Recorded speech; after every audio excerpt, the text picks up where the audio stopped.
Before the internet, finding information required time and resources. Back then, you may have had to visit a library or look up topics in an encyclopedia.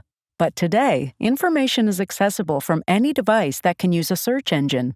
When you enter a question and get a quick answer, it can feel like magic. But behind the scenes, complex programs are constantly evolving to better meet the needs of users. Search engines use automated bots called web crawlers to organize pages on the internet.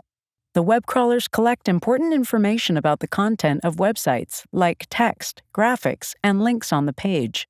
That information is saved for later to be used by the search engine when it matches a user's search term. When you go to enter a search term, the search engine has to decide what it thinks you're looking for.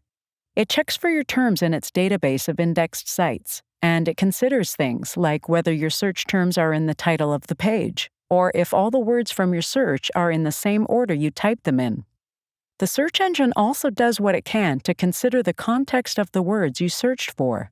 The word watch could return different results depending on whether you search what to watch on TV tonight versus best watch for runners. However, since a search engine is neither human nor all-knowing, the results are ordered mostly by popularity and relevance, using algorithms like Google's PageRank. These algorithms work under the assumption that the most important pages will be linked on many other sites, so the more places a link shows up online, the closer to the top it will be in your search results.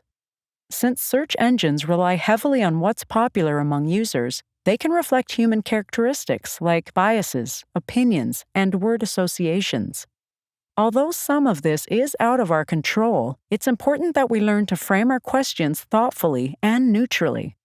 By seeking information rather than researching a specific point of view, we can get the most accurate results from the search engine rather than the results that support our initial suspicions.